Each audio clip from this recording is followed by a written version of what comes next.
there are plenty of people who will always see, and this is, I don't agree with this, but if we're being honest, it's true. There are plenty of people who are going to always see Ivanka Trump as more attractive than Beyonce, right?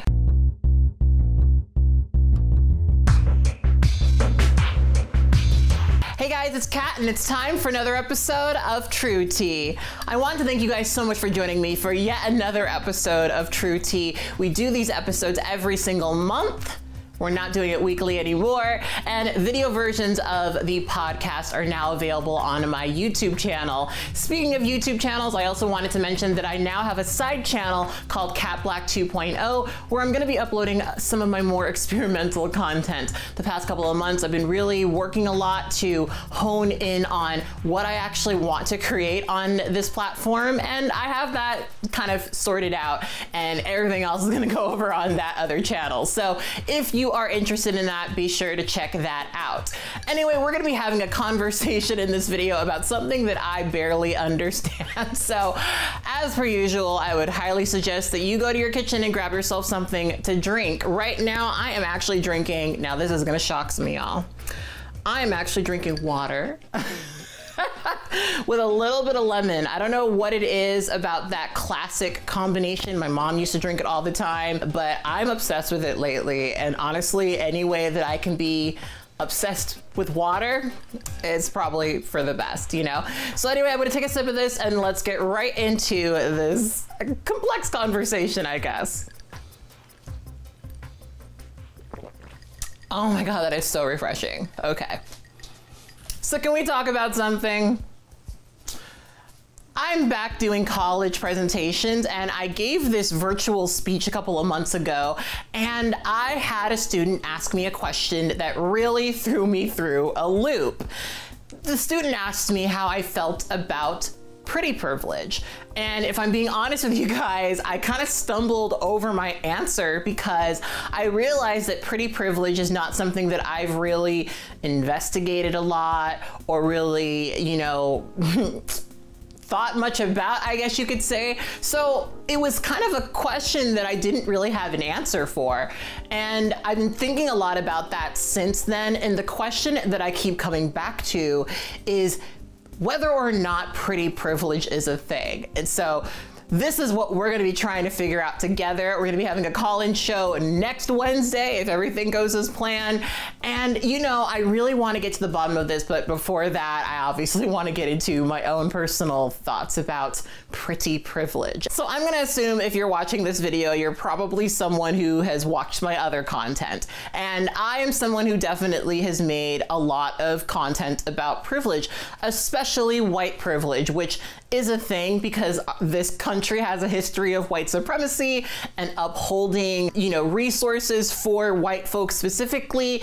And so white supremacy and privilege is a thing because of the history that defines it as such, right? If we did not have such a history of white folks fighting to displace and oppress people of color, white privilege probably would not be a thing. However, this country has a long history of white folks pushing down marginalized minority people of color in order to pull themselves up. And that is what sets the foundation for white privilege, right? And so a lot of times when I think about privilege, I think about it in that way, right? Something that is based on a, you know, systemic thing that we can observe, right? So when I often think about privilege like that, I think about things like able-bodied privilege or cis privilege, right? These things that we can look at and say, well, society has been built to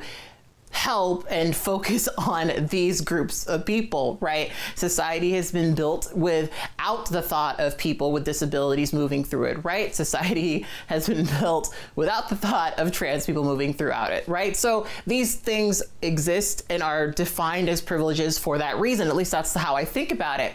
But when it comes to pretty privilege, I have a really, really hard time piecing it together in a similar way. And I think that's partially just because of my own experience with what I think people are using to define as pretty privilege. So let's, I guess, get into my messy understanding of the term. So a lot of times when I hear people talk about pretty privilege, they speak about situations where because someone was good looking or considered to be attractive, they were given opportunities that people who fall outside of that are not, right?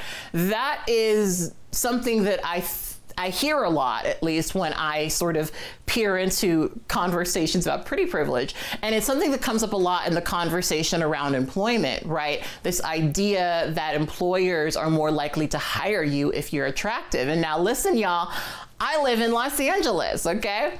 And there's a restaurant not too far from me. It's called Home. If you live in LA, you've probably gone in this restaurant. It's a really popular date spot.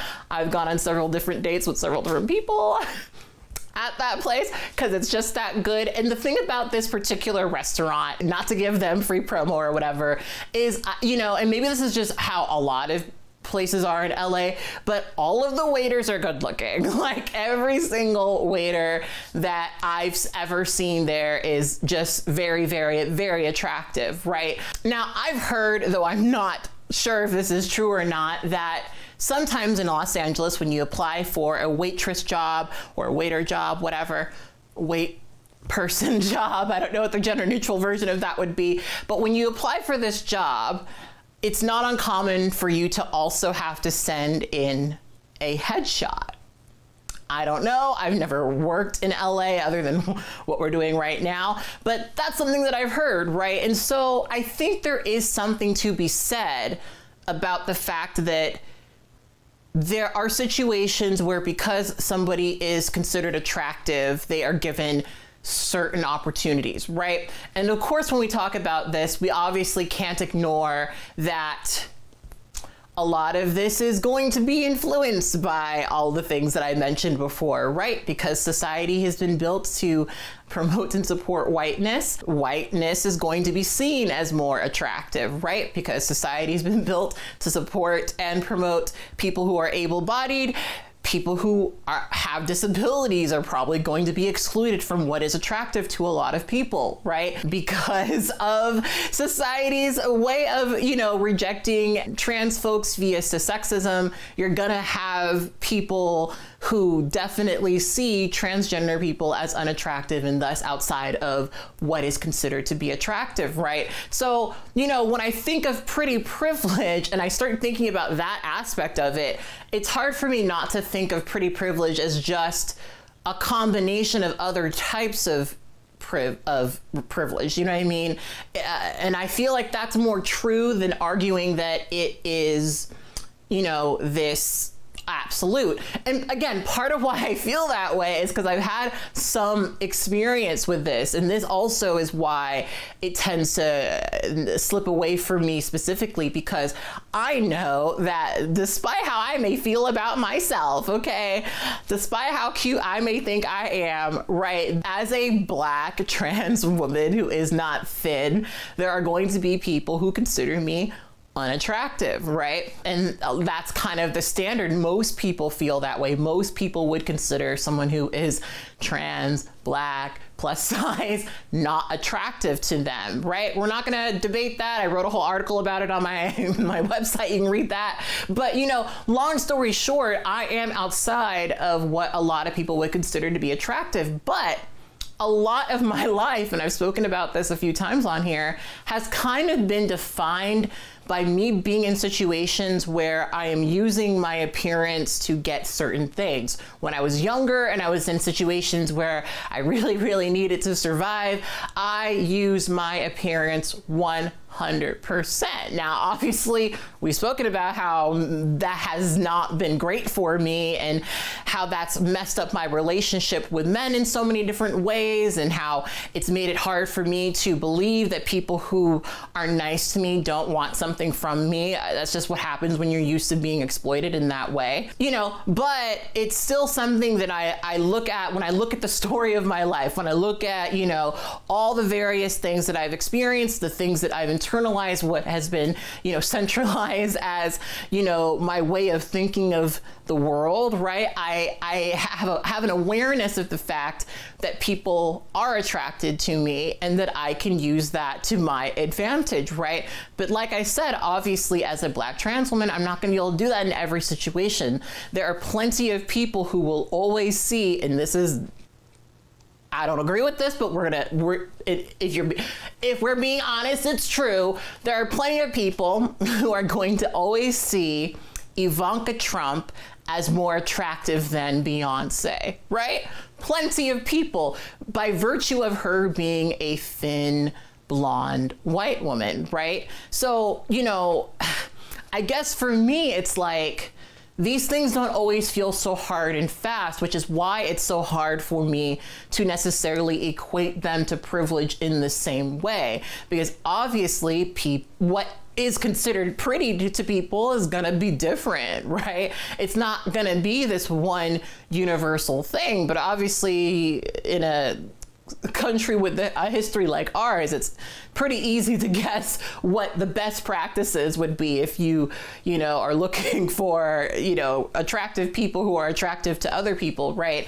But still, it doesn't feel like a hard and fast thing for me. And I guess that's kind of why I struggle with seeing it as privilege, right? Because when I look at white supremacy, that looks like something that's hard for me to look at and reject, right? Like, that's something that, you know, we have history to back that up. You know, you had to be a free white person of good moral character if you wanted to own a business and, you know, amass wealth for yourself for a while in this country, right? That's something that is systemic and hard for me to deny because of how rooted in, you know, truth it is, right?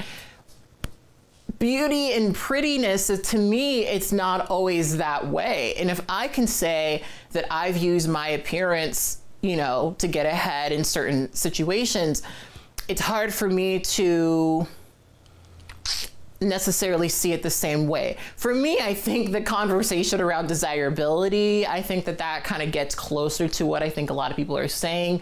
But I'm just very curious about this conversation of pretty privilege and why people think that it is this specific thing outside of colorism or featureism or, you know, white supremacy or any other thing, right? I'm very, very curious what you guys have to say. Like I said, we will be hosting a call-in show next Wednesday. Be there, 6 p.m. And I want to see what if we can get to the bottom of this, because I keep seeing all of this discourse. And if I'm being frank with you guys, I'm just kind of turned off by the very like concept of the conversation happening, because to me, it's not this solidified truth.